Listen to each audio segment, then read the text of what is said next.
Hello everyone, welcome to the Smart IAS Foundation. अभी हम लोग डिस्कस करने वाले हैं 22 जुलाई 2025 का डेली करंट अफेयर्स। तो इसमें हम आज लेके आए हैं आपके लिए दो topic. First is temples of social justice. Social justice के लिए क्या टेम्पल्स को यूज किया जाना चाहिए कि नहीं किया जाना चाहिए। अब सोशल जस्टिस की बात हो रही है तो ये सोशल जस्टिस टॉपिक में आ जाएगा। टेम्पल्स की बात हो रही है, कल्चर की बात होगी, इंडियन सोसाइटी में आ जाएगा। और साथ साथ सेकुलरिज्म में भी आ जाएगा। सेकुलरिज्म जो आपका इंडियन सोसाइटी में भी आता है और साथ साथ पॉलिटी में भी आता है। अगर हम माइक्रो टॉपिक की बात करें तो ये इश्यूज रिलेटेड टू डेवलपमेंट में भी आ जाता है और सेकुलरिज्म में भी आ जाता है। Second, army's AI roadmap for operations by 2026-27। 2026-27 में जो इंडियन आर्मी है वो आर्टिफिशियल इंटेलिजेंस को कैसे यूज करेगी आगे ऑपरेशंस के लिए। इस बार तो ऑपरेशन सिंदूर आपने देखा, बट आगे कैसे यूज होने वाली है सारी चीजें आप देखोगे। जीएस पेपर 3 में साइंस एंड टेक और इंटरनल सिक्योरिटी दोनों लिहाजे से इंपॉर्टेंट है। और टॉपिक का नाम होता है इंडिजनाइजेशन ऑफ न्यू टेक्नोलॉजी और सिक्योरिटी इश्यूज। ये दोनों टॉपिक के लिहाजे से ये क्या होने वाला है, इंपॉर्टेंट होने वाला है। तो एक एक करके हम यहाँ पे टॉपिक्स को समझेंगे, बट उसके पहले जो भी टॉपिक्स आप समझते हो, जो भी नए कीवर्ड्स सीखते हो, नए कीवर्ड्स को आप जरूर कमेंट सेक्शन में मेंशन करिए। उससे क्या होता है, आपका रिटेंशन बेहतर होता है, आपका मेमोरी पावर बेटर होता है, आपका कॉग्निटिव फंक्शनिंग बेटर होता है।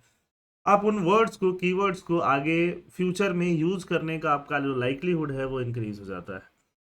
तो हम लोग स्टार्ट करेंगे with the first topic, temples of social justice. तो टेम्पल्स ऑफ सोशल जस्टिस, क्या जो टेम्पल्स हैं, मंदिर हैं, उनको सोशल जस्टिस के लिए यूज किया जाना चाहिए कि नहीं। सोशल जस्टिस मतलब वहां से गोल्ड या चढ़ावा जो आ रहा है भगवान के लिए, उसको वहां से थोड़ा निकाल करके उससे एजुकेशन के लिए कॉलेज बना दें, हॉस्पिटल्स बना दें। क्या ऐसी चीजें बनाई जा सकती हैं, पब्लिक वेलफेयर के प्रोजेक्ट किए जा सकते हैं, करने चाहिए कि नहीं करने चाहिए। This is what we are going to analyse, है ना। A political controversy recently erupted in Tamil Nadu over the use of temple funds for building college. Temple funds का यूज कहाँ हो रहा है, कॉलेज बिल्ड करने के लिए, तो कंट्रोवर्सी इरप्ट हो रही है। The debate underscores a distinctive model of social justice grounded in colonial era legal framework. colonial era मतलब ब्रिटिश इरा में जो भी लॉज बने थे, उन लॉज के हिसाब से ये जो टेम्पल्स वगैरह का पैसा है वो यूज किया जा पाता था सोशल जस्टिस के लिए, कुछ भी डेवलपमेंट के काम के लिए। तो अभी भी ये सारा चीज वहीं से रिफ्लेक्ट हो रहा है। The issues continues to reflect enduring tensions between secular governance. Governance को सेकुलर रखना है, ना मंदिरों को पैसा देना है गवर्नमेंट को, ना मंदिरों से लेना है। Efforts eight social reform, but social society को भी रिफॉर्म करना है, रिलीजियस ट्रेडिशंस को भी प्रिजर्व करना है। ये सारे एक तरह से यहाँ पे एथिकल इश्यूज भी आपके सामने आ गए हैं कि आपको एक तरह से सेकुलरिज्म भी मेंटेन करना है और साथ साथ में सोशल रिफॉर्म पे भी ध्यान रखना है। ठीक है, आपको सेकुलरिज्म को आप सेकुलर गवर्नेंस भी बोल सकते हो, सेकुलर गवर्नेंस भी मेंटेन रखना है, साथ साथ में सोशल सोशल रिफॉर्म्स को भी लेके आना है। आपको सोशल जस्टिस मेंटेन करना है और साथ साथ में जो भी रिलीजियस ट्रेडिशन होते हैं कंट्रीज के या टेम्पल्स के, रिलीजियस ट्रेडिशंस को क्या करना है, प्रिजर्व करना है। तो ये इनके बीच में बैलेंस बनाना बहुत ज़्यादा जरूरी है। लॉज कैसे इवॉल्व हुए, लॉज को समझते हैं। ब्रिटिश के टाइम पे Madras regulation 7 of 1817 act and religious endowment act आया था। तो एक 1817 में एक्ट आया था और रिलीजियस इंडाउमेंट एक्ट 1863 में आया था। Introduced by the British to prevent mismanagement and ensure revenue usage through with limited actual control. तो अपना रेवेन्यू को यूज कर पाए टेम्पल्स का, इसके लिए ब्रिटिश ने इसको यूज किया था पहले। ठीक है, बाद में जब इंडिया आज़ाद हो गया, आज़ादी के बाद ये सारे लॉज की जगह पे बन गया Madras Hindu religious and charitable endowments act 1951, जिसको आगे हम HRCE एक्ट के नाम से हम आगे देखने वाले हैं। बार बार जहां ये आएगा HRCE एक्ट, उसका मतलब है Hindu religious and charitable endowments act. तो इसका मतलब क्या हुआ, जो भी हेरिडिटरी ट्रस्टीज होंगे, मंदिर के ट्रस्टीज क्या होते हैं, हेरिडिटरी पुजारी लोग क्या होते हैं, हेरिडिटरी है ना, जो एक पुजारी आगे पुजारियों को बता के जाते हैं कि हाँ आगे आने वाले पुजारी ये लोग होंगे। ठीक है, तो हेरिडिटरी ट्रस्टीज को गवर्नमेंट ने चेंज कर दिया, बोला कि वो गवर्नमेंट अपॉइंट करेगा, गवर्नमेंट मैनेज करेगा पूरे टेम्पल का एडमिनिस्ट्रेशन इस एक्ट के हिसाब से। लोकल पॉलिटिक्स की वजह से भी रिफॉर्म हुआ। सेल्फ रेस्पेक्ट मूवमेंट है ना, 20th सेंचुरी में बहुत प्रोमिनेंट था।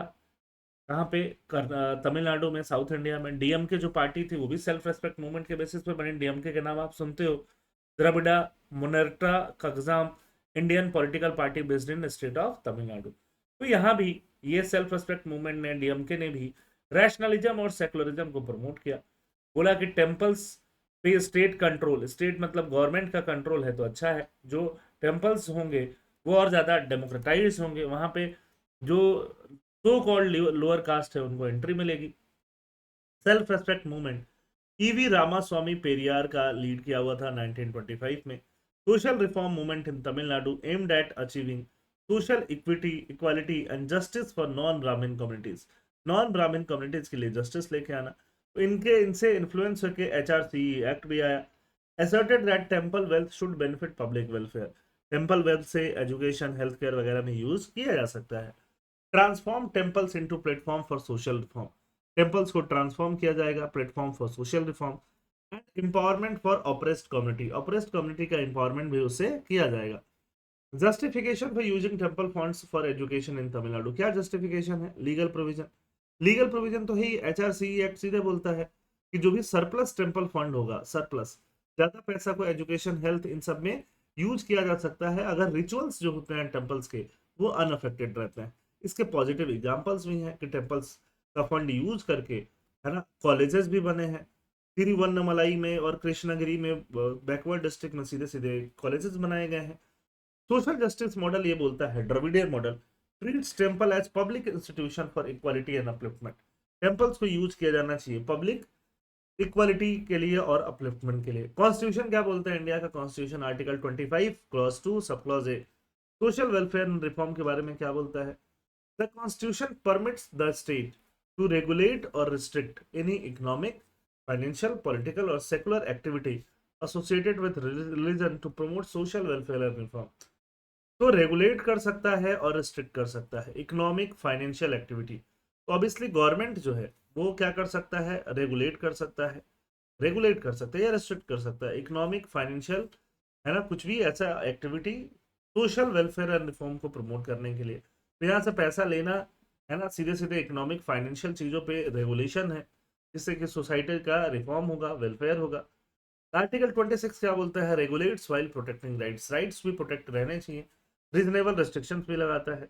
जुडिशियल प्रेसिडेंट्स, पहले सुप्रीम कोर्ट के कोर्ट्स जो भी जजमेंट्स हैं वो क्या कहते हैं? Courts have upheld state control over temples.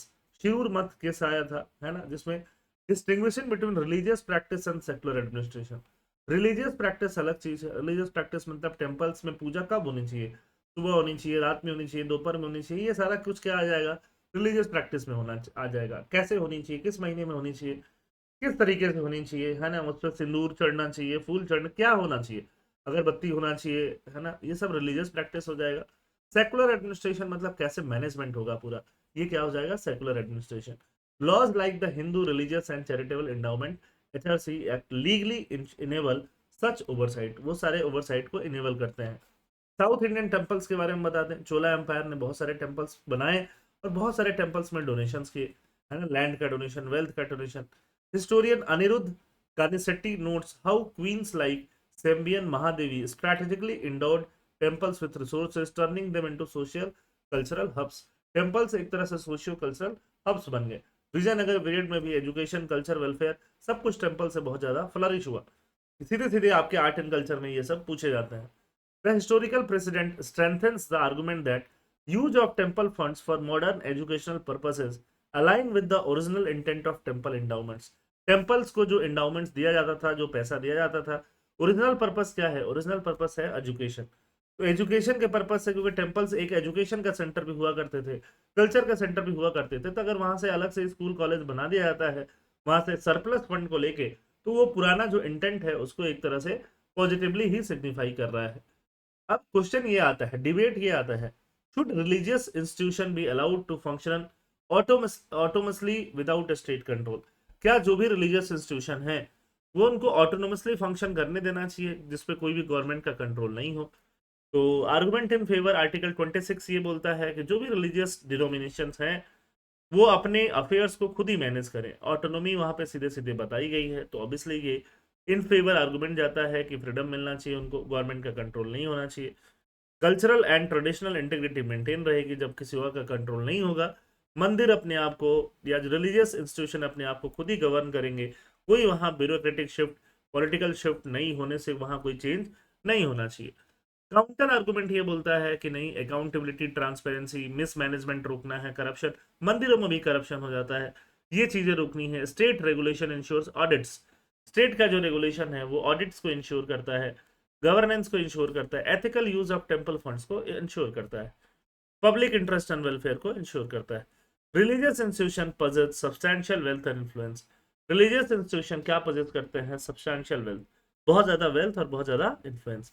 State involvement allows surplus resources to support education, state का इन्वॉल्वमेंट अलाउ करता है सरप्लस रिसोर्स जो कि एजुकेशन को सपोर्ट करने में जाए, सोशल वेलफेयर में जाए, इंफ्रास्ट्रक्चर में जाए। Benefiting society beyond the religious community, society को बेनिफिट हो beyond the religious community. Way forward क्या है? Balanced autonomy with regulation, autonomy को रेगुलेशन के साथ क्या किया जाए? बैलेंस किया जाए। इम्प्लीमेंट अ को गवर्नेंस मॉडल, को गवर्नेंस जहां टेम्पल कम्युनिटी और गवर्नमेंट दोनों एक साथ को गवर्नेंस मॉडल में आ जाए। फाइनेंशियल ट्रांसपेरेंसी इंश्योर हो, हेरिटेज का प्रोटेक्शन हो, पब्लिक फंड को इक्विटेबल तरीके से यूज किया जा सके, लीगल फ्रेमवर्क को स्ट्रेंथन किया जाए। Update existing laws to clearly define the limits of state intervention, ensure community representation in temple boards, and establish robust grievance redressal mechanism. Robust grievance redressal mechanism को establish किया जाए।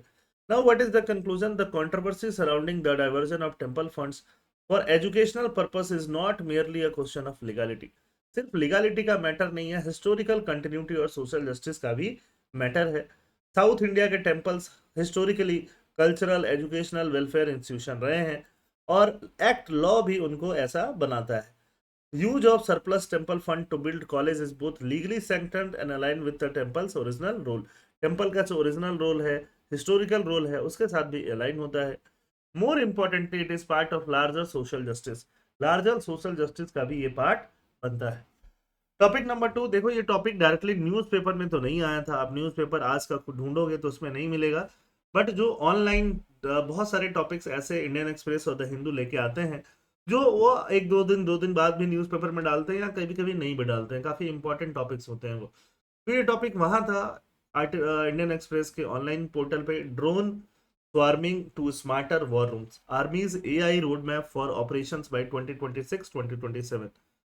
तो अब ये क्या है? 2026 2020 2026 और 2027 तक आर्मी आर्टिफिशियल इंटेलिजेंस का क्या रोड मैप बनाई है, आगे जो ऑपरेशंस करेगी आर्मी, जैसे फॉर एग्जांपल अभी ऑपरेशन सिंदूर हुआ, आगे अगर कुछ ऑपरेशंस होता है तो उन सारे ऑपरेशन में किस तरह से आर्टिफिशियल इंटेलिजेंस का यूज लिया जाएगा, किस तरह से हमारे वॉर रूम्स स्मार्टर बनाए जाएंगे, कैसे हम ड्रोन स्वार्मिंग, स्वार्मिंग मतलब मल्टीपल ड्रोन्स, है ना, एक साथ 50 ड्रोन, सैकड़ों ड्रोन्स एक साथ किस तरह से हम यूज कर पाएंगे, जिनको हम क्या बोलते हैं? Drone swarming. किस तरह से एआई का यूज, मशीन लर्निंग का यूज, बिग डेटा का यूज हम कर पाएंगे, ये सारा कुछ आर्मी एक रोड मैप लेके आई है। तो पर्पस क्या है? To integrate AI into India's army's operational, to enhance combat readiness, combat के लिए रेडी हो पहले से, एफिशिएंसी हाई हो, डिसीजन मेकिंग स्ट्रेटजिक हो। विजन क्या है? Transform the Indian army into a technologically advanced AI driven force capable of addressing modern warfare challenges, जो मॉडर्न वारफेयर चैलेंजेस से क्या कर पाए? डील कर पाए। What are the key focus area? Key focus area is drone swarming, drone swarming, multiple drones को एक साथ यूज कर पाना। Data driven decision making, decision making data driven हो जाए। Real time battlefield, real time में बैटलफील्ड पे क्या हो रहा है उसका सर्वेलेंस हो पाए, है ना। Combat simulation for troop training, simulations को पहले से ही इंप्लीमेंट किया जा सके, है ना। सिमुलेशन मतलब एक तरह से आर्टिफिशियल एआई सिमुलेशंस, कि इसको कैसे कागज पे जो इंप्लीमेंट हो रहा है उसको ग्राउंड पे कैसे इंप्लीमेंट किया जाएगा। इंफॉर्मेशन वॉरफेयर को भी मैनेज करना, क्योंकि पाकिस्तान कई बार इंफॉर्मेशन रॉन्ग फैला देता है। एआई रोड मैप का क्या ऑब्जेक्टिव होने वाला है? Deploy AI for real time intelligence, artificial intelligence से हमारे पास रियल टाइम इंटेलिजेंस है, रियल टाइम सर्विलेंस है, रेकन्स है।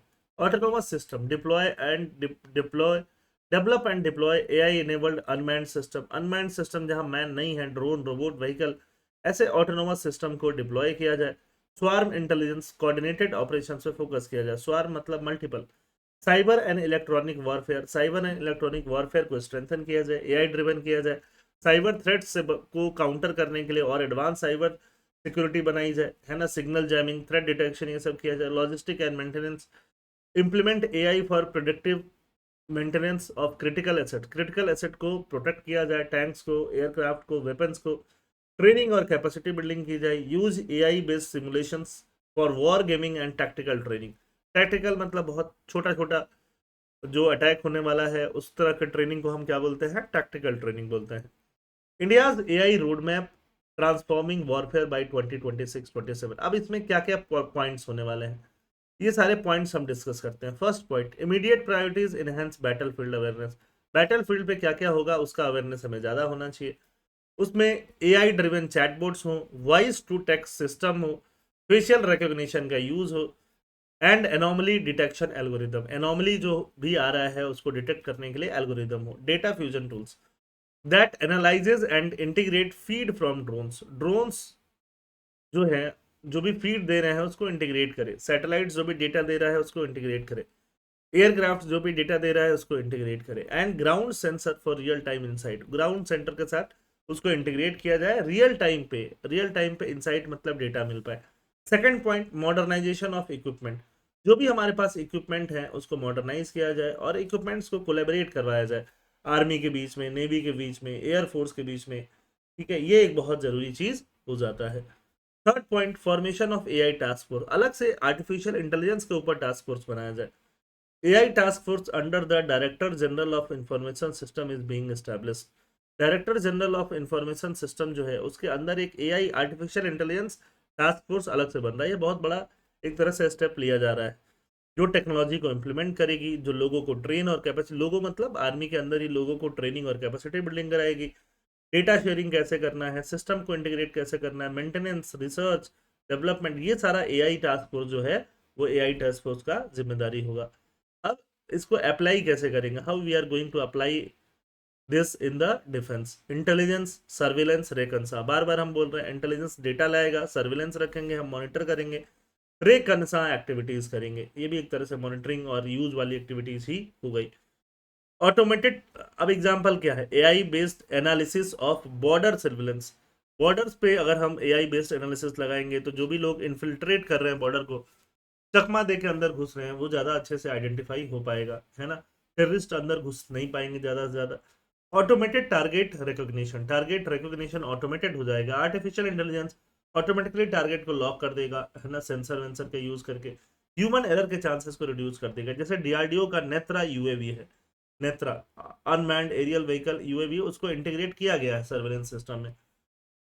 ऑटोनोमस सिस्टम बनेगा, unmanned ground vehicles and naval system, AI driven robotic vehicle for logistics, mine detection and combat support in hazardous areas में combat support भी देगा। Example क्या है, Jaguar robot, a semi autonomous unmanned ground vehicle is primarily use by the Israel defence forces, जो कि Israel defence force क्या कर रही है, यूज कर रही है। यूएवी इन फिजिकल इंटीग्रेशन, ऐसे होता है यूएवी का रिसोर्स मैनेजमेंट, इस तरीके से होता है। AI integration in UAV, UAV में एआई इंटीग्रेशन कैसे करते हैं, UAV swarm inter communication, swarm मतलब मल्टीपल ड्रोन्स का inter communication, security and privacy को हम कैसे मेंटेन करते हैं। की applications of AI in defence, artificial intelligence को हम कैसे डिफेंस में यूज करेंगे, क्या एप्लीकेशन होगा, तो साइबर सिक्योरिटी में हम यूज करेंगे।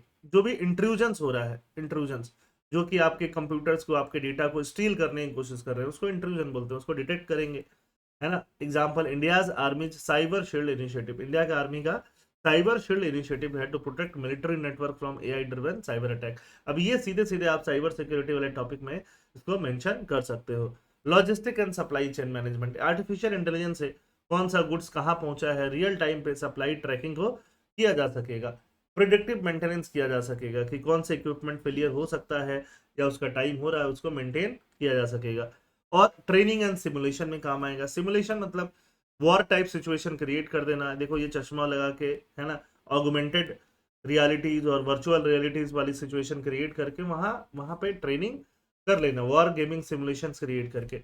Health monitoring and medical support, soldiers का हेल्थ मॉनिटरिंग हो पाएगा। Example, project Bhishma and Bhishma 2.0 for AI based health diagnostic and monitoring, ये सब सीधे सीधे आप अपने इंडियन इंटरनल सिक्योरिटी के एग्जांपल्स में, आंसर्स में यूज कर सकते हो। की applications of AI in defence, अलग से एआई इन डिफेंस करके सीधे सीधे टॉपिक भी आ सकता है। चैलेंजेस इन डिफेंस, चैलेंज क्या है? Lack of defence specific data, defence specific data का कम होना। डिफेंस स्पेसिफिक डेटा जो है, मिलिट्री का डेटा फ्रेगमेंटेड है, टुकड़े टुकड़ों में है, क्लासिफाइड है, कोई यूज नहीं कर सकता, स्टैंडर्डाइजेशन नहीं है उसमें, डेटा को किस तरह से मेंटेन करना है, स्टैंडर्डाइजेशन नहीं है। This limits AI training for object detection, threat analysis and simulation. Integration with legacy system, existing platform, tank, aircraft, artillery, not designed for AI, वो AI के लिए डिजाइन नहीं है। Retrofitting is complex and costly, retrofitting मतलब पुरानी चीजों को वापस से तोड़ जोड़ के फिट कर दो, वो कॉम्प्लेक्स है, कॉस्टली है, एआई का इंटीग्रेशन उससे नहीं हो पाएगा। एथिकल एंड लीगल एम्बिग्विटी है, बैटलफील्ड में कितना एआई यूज करना है, कितना नहीं करना है, ये इसमें एथिकल एम्बिग्विटी भी है, लीगल एम्बिग्विटी भी है। Dependence on foreign hardware and software, बहुत सारी चीजें जो हैं, है ना, उसमें हार्डवेयर और सॉफ्टवेयर जो है फॉरेन भी लग रहा है, तो वो प्रोसेसर, एआई चिप्स, एल्गोरिदम्स, ठीक है, तो वो एक वल्नरेबिलिटी को, खासकर स्ट्रैटेजिक वल्नरेबिलिटी को क्रिएट करते हैं। Vulnerabilities to cyber and adversarial attacks. Drone or surveillance system may be misled by altered visual inputs or hacked to misclassify. Drones को हैक किया जा सकता है मिसक्लासीफाई करने के लिए, टारगेट को मिसफायर कराया जा सकता है। Important defence AI project, important defence project DRDO का चल रहा है, बीईएल का चल रहा है। Use of computer vision for UAV drone footage interpretation, computer vision का यूज करना, जो भी यूएवी और ड्रोन फुटेज देगा उसको इंटरप्रेट करने के लिए, ऑब्जेक्ट को रिकॉग्नाइज करने के लिए, टारगेट्स को क्लासिफाई करने के लिए, ऑटोमेटेड मूवमेंट को ट्रैक करने के लिए।